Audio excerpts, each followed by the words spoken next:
Hello students, मेरा नाम है आकाश झा और आज मैं लेकर आया हूँ अपना नया वीडियो जो कि है model activity task history class 8। तो देखिए यहाँ पर जैसा आपको क्वेश्चंस दिया गया है मैं इसको ठीक उसी तरीके से अपने नोटबुक में उतार लिया हूँ और आपको सॉल्व करके दिखाया हूँ। तो देखिएगा। तो देखिए पहला नंबर क्वेश्चन क्या था। 18वीं शताब्दी में मुगल शासन पतन के द्वार पर खड़ा हो गया था। इस पतन के कारणों को आप किस प्रकार वर्णन करेंगे। तो देखिए मैं लिखा हूँ। देखिए 18वीं सदी का पूर्वार्ध मुगल साम्राज्य के पतन का काल रहा। औरंगजेब की मृत्यु के पश्चात मुगल साम्राज्य पतन की ओर बढ़ चला, जिसके निम्नलिखित कारण थे।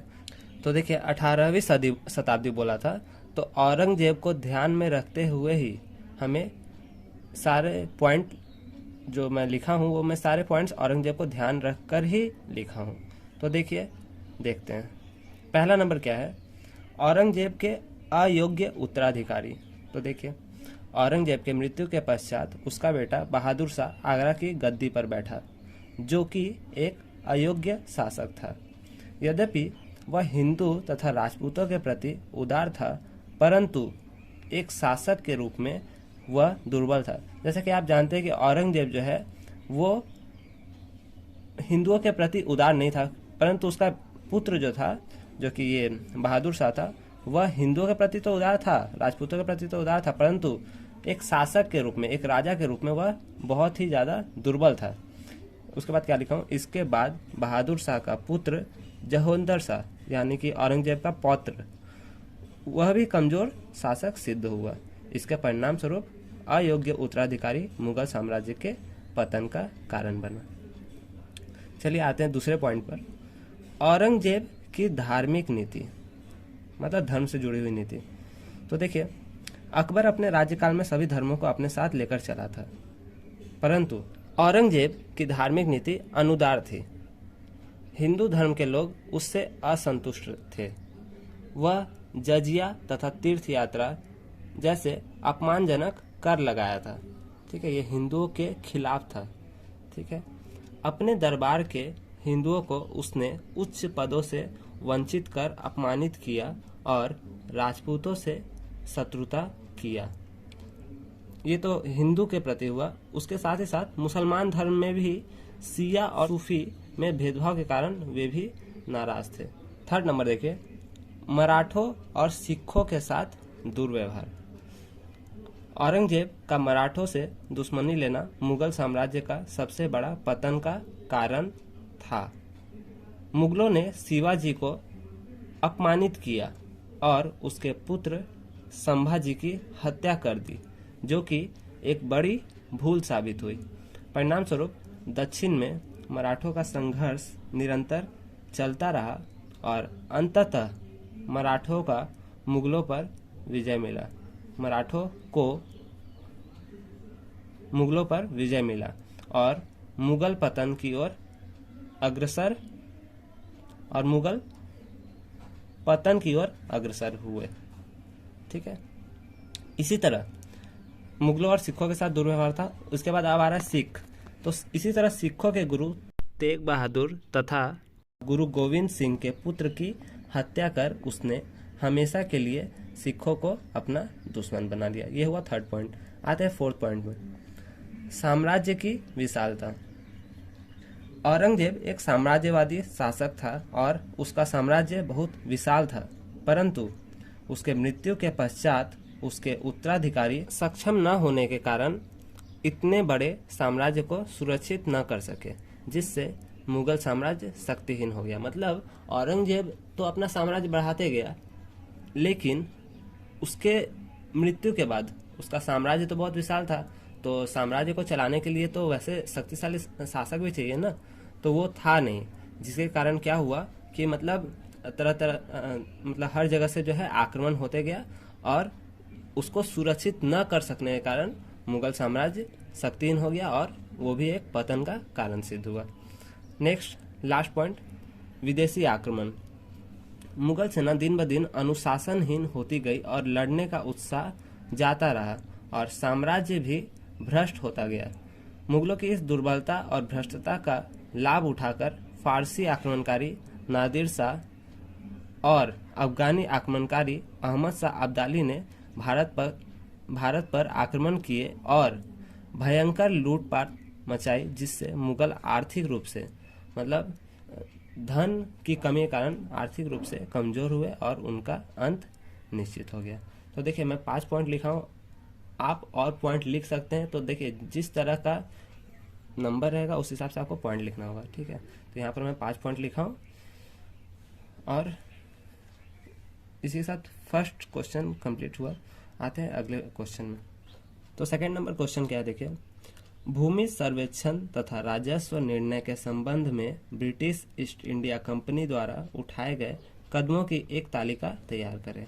ठीक है, तो क्या क्या राजस्व निर्णय के संबंध में ब्रिटिश ईस्ट इंडिया कंपनी ने जो कदम उठाए थे उसको हम लिखेंगे। तो देखिए, ब्रिटिश शासन में राजस्व को लेकर काफ़ी संशोधन परिवर्तन चलता रहा और ब्रिटिश ईस्ट इंडिया कंपनी ने अधिकाधिक लाभ कमाने के उद्देश्य से भारत की भूमि तथा राजस्व व्यवस्था में हस्तक्षेप किया और इसके लिए उन्होंने निम्नलिखित कदम अपनाए। मतलब जो इसमें क्वेश्चन में बोला गया था कि क्या क्या कदम को ब्रिटिश ईस्ट इंडिया कंपनी ने अपनाया था उसे लिखना है। तो देखिए उसके बाद ऐसा लिखने के बाद तो पहला पॉइंट क्या है, भूमि मापन। तो भूमि की मापजोख के लिए जेम्स रेनल को ब्रिटिश कंपनी के तरफ से प्रधान नियुक्त किया गया और उसके बाद भूमि राजस्व कार्यक्रम चलता रहा। ज़्यादा इसके बारे में नहीं लिखना है, इसीलिए मैं थोड़ा सा ही लिखा हूँ, ठीक है। 2 नंबर देखिए क्या है, इजारेदारी व्यवस्था, पंचवर्षीय बंदोबस्त, जिसे 5 साला बंदोबस्त के नाम से भी जाना जाता है। तो देखिए ये क्या था, इस प्रणाली को 1772 ईस्वी में वॉरेन हेस्टिंग्स ने लागू किया, जिसकी विशेषता क्या थी, जिसमें 2 विशेषताएं थी, जिसमें पंचवर्षीय ठेके की व्यवस्था थी और सबसे अधिक बोली लगाने वालों को भूमि ठेके पर दे दी जाती थी। ठीक है, ये हो गया। 3rd नंबर पॉइंट क्या है, चिरस्थायी बंदोबस्त, यानी कि स्थायी बंदोबस्त भी इसे बोला जाता है, ठीक है, जमींदारी व्यवस्था भी बोला जाता है। तो इस व्यवस्था को 1793 ईस्वी में लॉर्ड कॉर्नवालिस के द्वारा लागू किया गया था।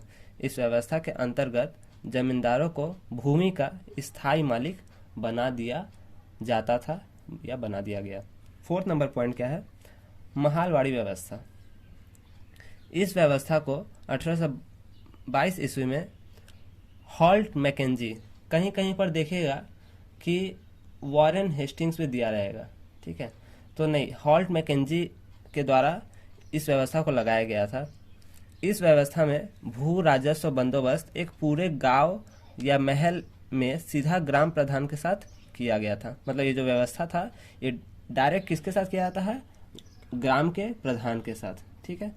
लास्ट पॉइंट, सूर्यास्त नियम। तो सूर्यास्त नियम क्या था, देखिए इसको भी मैं शॉर्ट में लिखा हूँ।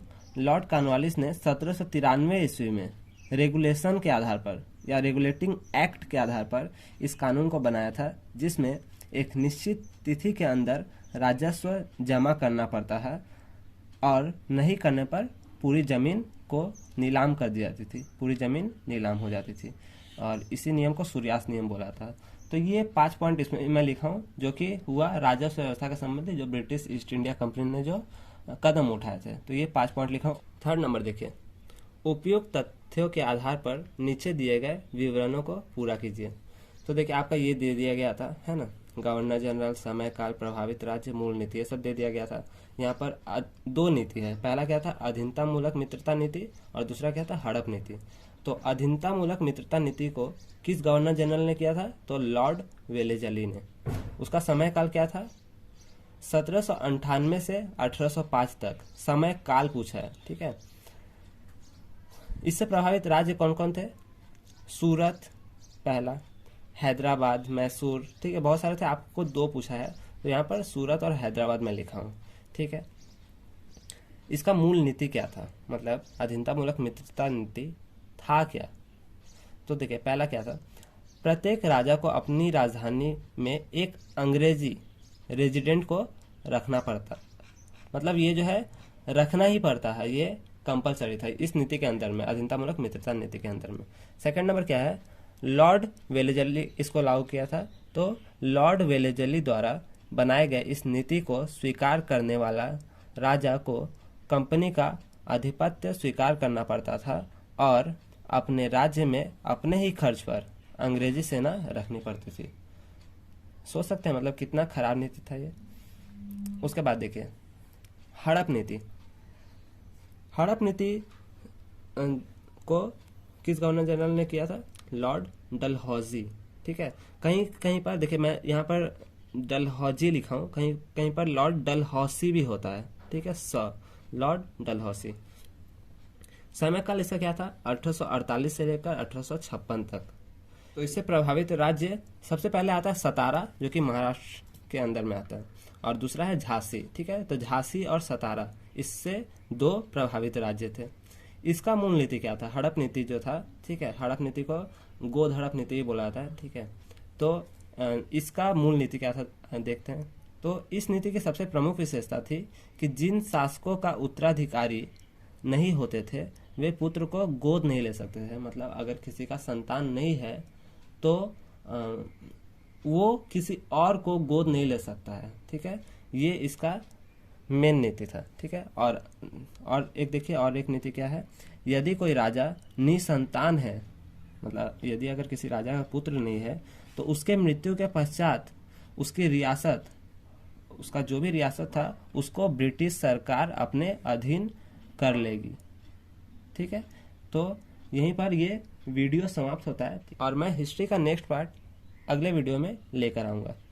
तब तक के लिए अलविदा। तो स्टूडेंट्स, वीडियो के अंत तक बने रहने के लिए बहुत बहुत शुक्रिया। अगर आपको ये वीडियो पसंद आया तो कीजिए लाइक और अपने दोस्तों के साथ इसे शेयर कीजिए और हमारे channel doubt out study point को सब्सक्राइब करना बिल्कुल ना भूलें।